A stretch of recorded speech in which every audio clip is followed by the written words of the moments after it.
Canal Universitario presenta.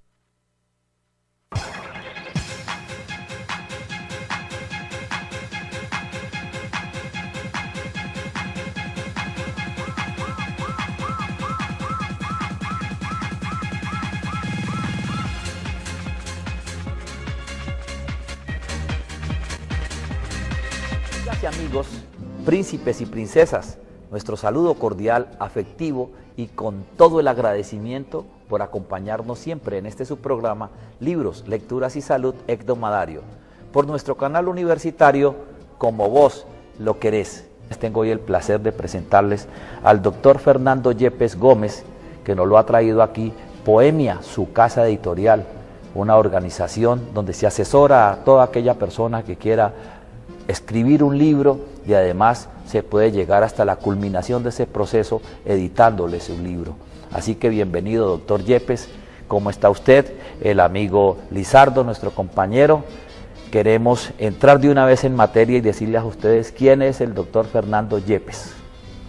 Bueno, con el libro La imputabilidad jurídica en la responsabilidad patrimonial del Estado por las ejecuciones extrajudiciales. Fernando Yepes es abogado egresado de la Universidad San Buenaventura.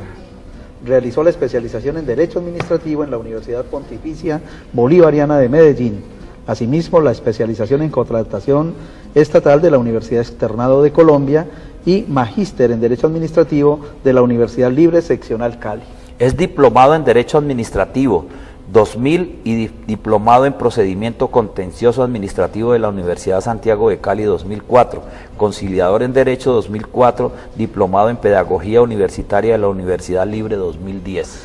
Ejerce como abogado litigante en el área del Derecho Administrativo y ha laborado en la rama judicial, en la jurisdicción penal y en el contencioso administrativo. Pues este es el hombre que nos acompaña hoy y queremos empezar de una vez con su propia voz. ¿Qué le inspiró a escribir, doctor Yepes, este libro, La imputabilidad jurídica en la responsabilidad patrimonial del Estado por las ejecuciones extrajudiciales? Mil gracias, Rafael. A ver, ese es un tema que he venido tratando desde hace varios años, desde que estoy litigando. Litigo en el área de Derecho Administrativo con el enfoque de la responsabilidad patrimonial del Estado.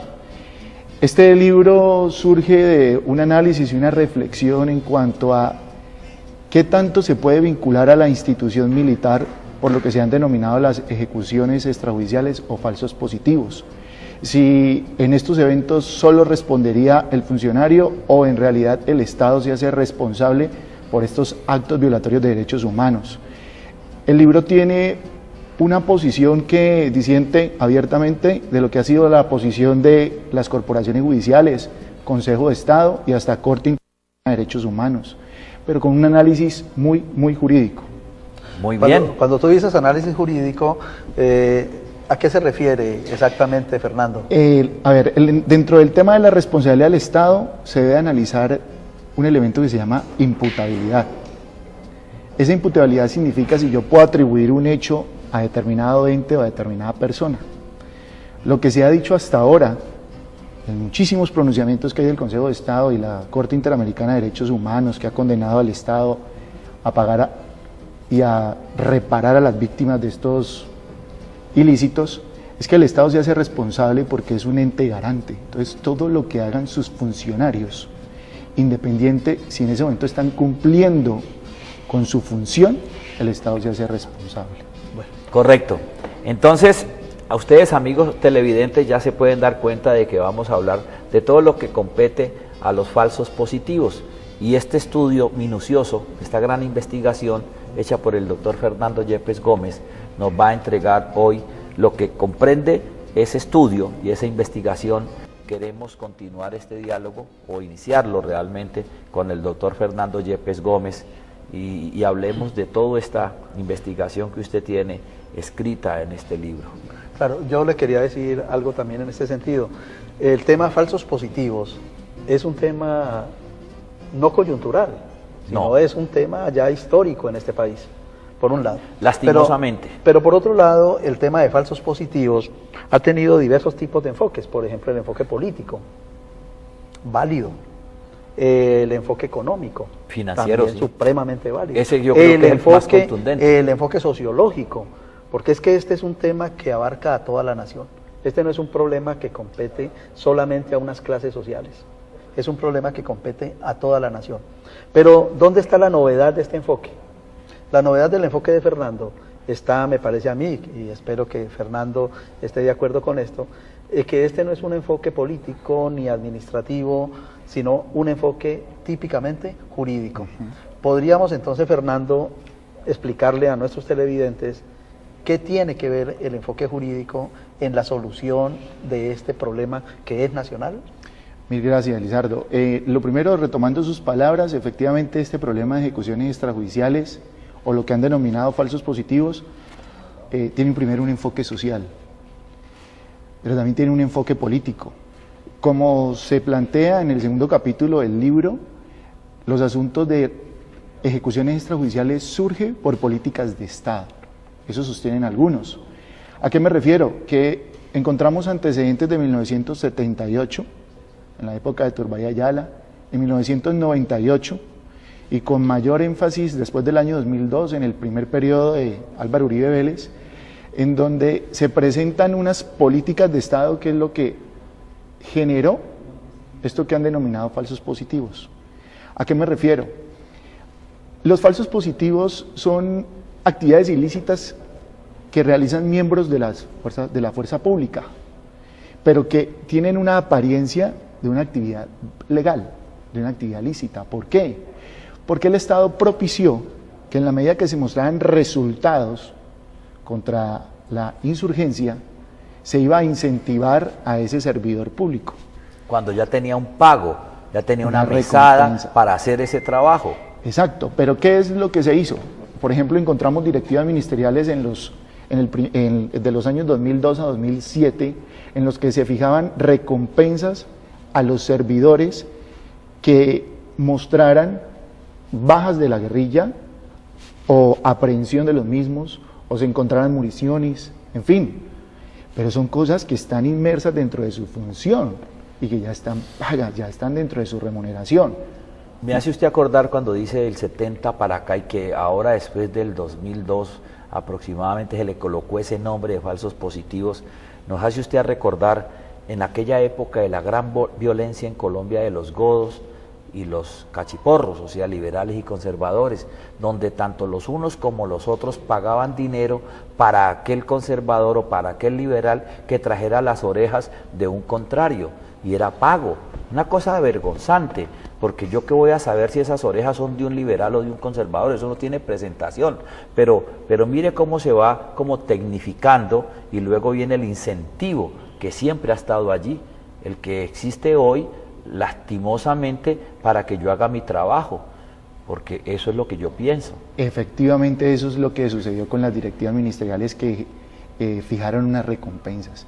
Es decir, la fuerza pública está instituida para proteger al ciudadano. Y dentro de esa función de protección está el de repeler todo aquel que se alce en armas ilegalmente, ¿sí?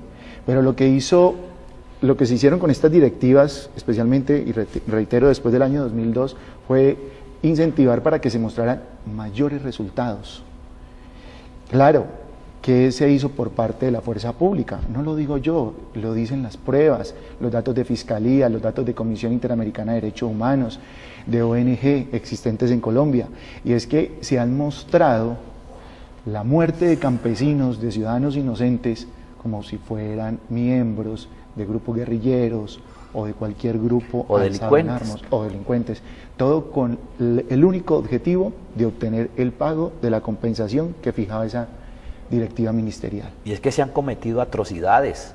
Definitivamente yo investigo muy poco al respecto, cero investigación, solo recurro a lo que están en las revistas, en los periódicos, muchas veces en el tema de televisión, y uno se queda aterrado de que familias que han contado la historia desde su inicio, que los han invitado a trabajar a unos muchachos o a unas personas, y luego los han llevado a un sitio y le han dicho: pon este uniforme, carga esto, y apenas lo colocan ahí mismo le dan los balazos pertinentes para cobrar una recompensa.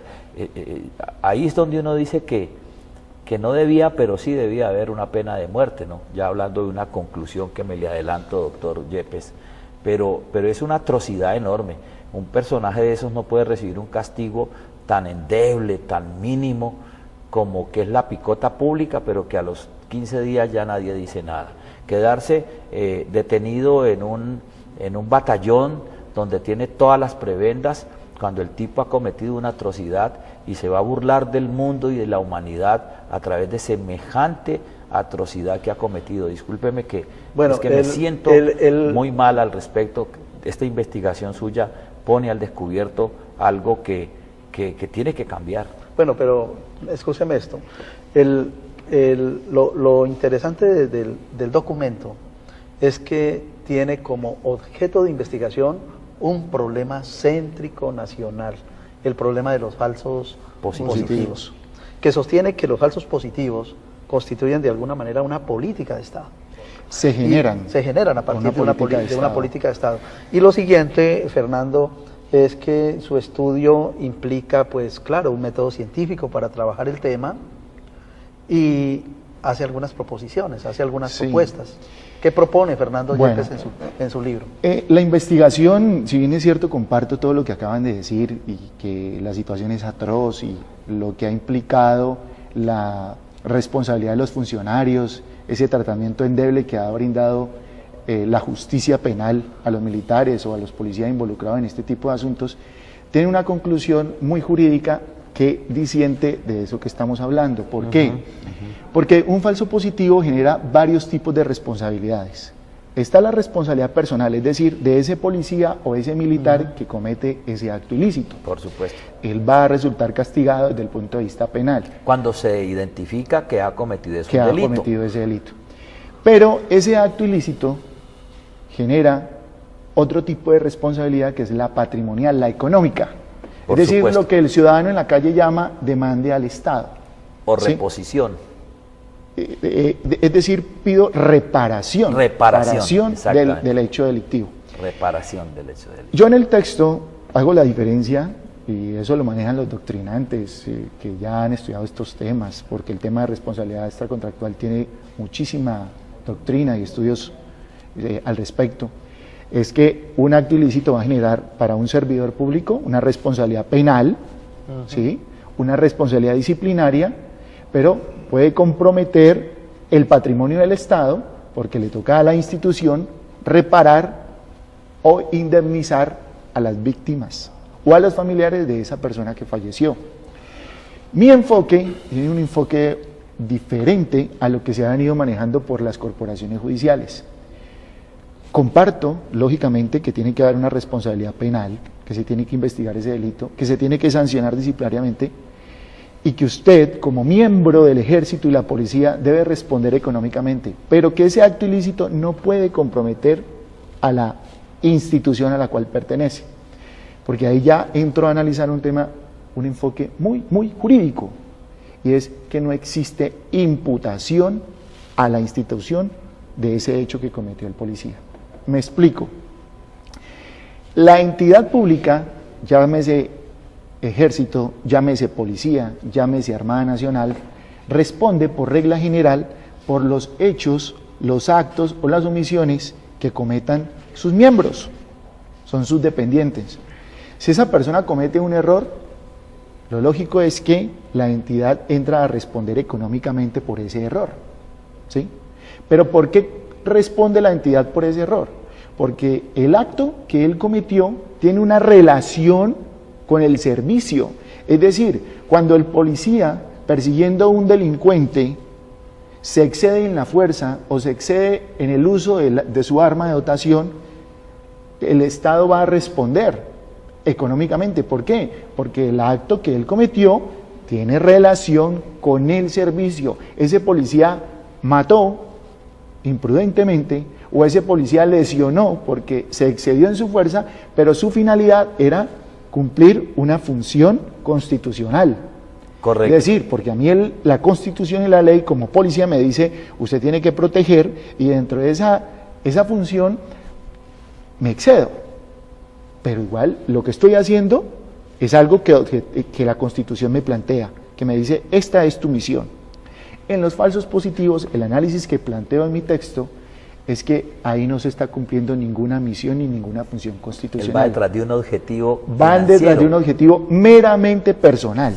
Es decir, cuando yo, y discúlpeme que me ponga en primera persona y haciendo este supuesto, como soldado del ejército, me voy para una zona bien alejada de la parte rural y cojo a un campesino, lo mato, le pongo un camuflado y lo presento como guerrillero, yo no estaba cumpliendo ninguna función ni ninguna misión constitucional. Para nada. Yo lo único que quería era hacer ver a esa persona como insurgente para poder que me paguen la recompensa que el Estado ha fijado a través de sus directivas ministeriales. La pregunta es, cuando él asesina, ¿está cumpliendo una misión o una función asignada por la Constitución? No. ¿O está simplemente actuando por un interés meramente personal? Y a partir de ahí empiezo a hacer un análisis de qué significa entonces imputabilidad jurídica para concluir que el Estado no puede comprometerse por ese acto que tiene un interés meramente personal. ¿Qué han hecho las decisiones de la Corte Interamericana de Derechos Humanos y las decisiones de los jueces en Colombia? Dice, pueda que el interés que mueve a ese militar o a ese policía no sea el de cumplir su misión, sino meramente personal. Pero en apariencia, frente a los terceros, es como si hubiese estado cumpliendo una misión. Por supuesto. O sea, hay un velo, es decir, aparentemente he actuado en cumplimiento de un servicio. Le interrumpo ahí un Sí. momento. Por ejemplo, si yo soy un ciudadano y un agente del orden militar o policivo o de la Marina, cualquiera de ellos que está investido de una Autoridad. sí, unas prendas militares, en este caso, me dice, alto el civil, por decirlo de alguna manera. ¿Yo qué tengo que hacer? Pues parar para evitar un conflicto con este hombre que está abusando del poder desde el mismo momento en que me dice, tengo que parar, tengo que atenderlo. Y luego comete el homicidio, el asesinato. Pues por supuesto que yo paro porque yo veo que el tipo pues está investido de poder y me puede condenar y requisarme y lo que sea. Y llegar a matarme pues es una cosa muy personal. Pero él abusa de ese poder, de ese cargo que tiene, representación del Estado en este caso. Sí, lo que hay que mirar es, después de ejercer esa autoridad y decirle a usted, venga que lo necesito para algo, es si ese ilícito tiene relación con la misión que tiene encargada. Es decir, ¿por qué agrede al ciudadano? ¿Por qué viola su derecho? Es que me excedí en el momento de querer requisarlo. Bueno, ahí sí habría imputación al Estado, porque igual lo que estaba él haciendo hace parte de su misión, hace parte de sus funciones. Sí. El tema es que cuando se detiene una persona para asesinarlo, pero con el único objetivo de cobrar una recompensa, ese acto ilícito, ese homicidio que se perpetró, no tiene ninguna relación con el servicio mismo. Lo que pasa es que se aprovecha la ocasión para cometer el ilícito y frente a los demás lo presento como si ese acto hubiera sido propio de mi función, de lo que me ha encomendado el Estado. Bueno, de todas maneras es un tema jurídico, político, sociológico, de variados factores, que Fernando lo presenta a la opinión pública nacional. De una manera muy sencilla. Creo que es un libro polémico, como toda investigación, como toda hipótesis, pero está planteando un tema de interés nacional que con toda seguridad el país lo va a leer, el país va a plantearse una postura sobre él. Bueno, y entonces en ese caso le pedimos al doctor Fernando Yepes Gómez que nos haga unas conclusiones y motivar a nuestros televidentes para que nos digan dónde pueden conseguir este libro, ¿sí? Y puedan tener un conocimiento de su investigación. Mil gracias, Rafael. El libro se puede conseguir a través de la casa editorial Poemia, por intermedio del doctor Lizardo, o puede ser directamente a mi oficina. ¿Podrías dar el teléfono? Sí, al 888-2767 o a los celulares 317-796-3612 o 310-377-1203. Y bueno, ¿y por qué deben adquirir este libro? No solamente los que conocen de la parte jurídica, sino nosotros también. Yo voy a leérmelo, pero ya, porque soy aficionado a la lectura además, y el tema me encanta, porque es una problemática, como decía el profesor Lizardo, es una problemática a nivel nacional lamentable, pero una problemática que debe de tratarse con profundidad, como lo ha hecho usted en este libro, doctor Fernando Yepes. El texto, aparte de manejar un aspecto muy puntual desde el punto de vista jurídico, recrea ciertos antecedentes que llaman la atención. Para llegar a este escrito, tuve que investigar antecedentes que datan de 1978, 1982, 1998, y encuentra uno situaciones atroces ocurridas en Colombia que no son de público conocimiento, sino que son información que durante algún tiempo tuvo su reserva, pero que se ha dado a la luz pública en los últimos años a raíz de esta proliferación de ejecuciones extrajudiciales. Doctor Yepes, discúlpeme que voy a ser muy atrevido. En nombre de los televidentes, ustedes me ayudan aquí, por favor. Lo que sucedió en el Palacio de Justicia, en la Corte, hace bastantes años, poco más de 20 años, que estaba de presidente Belisario Betancur, ¿eso fue un falso positivo? ¿Es una violación a la fuerza? ¿O un uso indebido de la fuerza, donde murieron tantos magistrados y civiles? Lo que sucede con el tema del Palacio de Justicia es un tema efectivamente de violación de derechos humanos, situación que ha venido a conocerse apenas hace algunos años, y estamos hablando después de más de 21, 22 años de ocurrido el hecho. Tanto así que se han iniciado investigaciones penales por delitos que se consideran de lesa humanidad. Ajá. ¿Sí? Podría uno concluir que que las situaciones vividas en el Palacio de Justicia pueden calificarse en algunos casos muy específicos de falsos positivos. Claro. En algunos casos muy específicos. Lo que sucede es que las demandas de responsabilidad patrimonial que se instauraron por esos eventos aún están cursando en el Consejo de Estado. Lastimosamente, y las investigaciones van hasta fallecer también. los responsables primero, antes de que reciban un castigo, ¿no?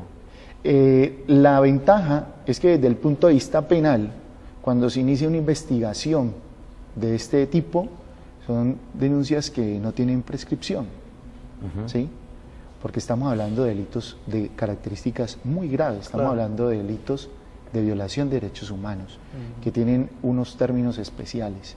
Pero no es realmente mi especialidad, por supuesto, la penal, pero desde el punto de vista jurídico, administrativo, el tema de responsabilidad patrimonial, algunos han calificado que ciertos homicidios encuadran dentro de lo que han caracterizado como ejecuciones extrajudiciales. Es que nosotros en alguna oportunidad hemos invitado aquí a Olga Bear, la única mujer que ha escrito a nivel de una gran investigación, porque ella siempre lo dijo, yo nunca publico nada que me cuente una persona, tiene que haber un segundo y después un tercero, y si coincide ese concepto, esa opinión, ese comentario a determinada actividad que sucedió en este caso con el Palacio de Justicia, ella nos hacía acotación a eso, de toda la situación tan escabrosa que hubo ahí. No estamos diciendo que el M-19 no tenga toda la culpa, por supuesto, ellos inician todo el proceso que se vino a desenvolver con esa cantidad de muertos.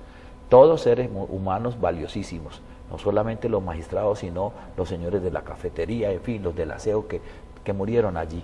Y entonces, me disculpa que le haya hecho esa pregunta, le agradezco que me la haya contestado para todos los televidentes, pero los invitamos a adquirir este libro, esta gran investigación que tiene que ver con todos los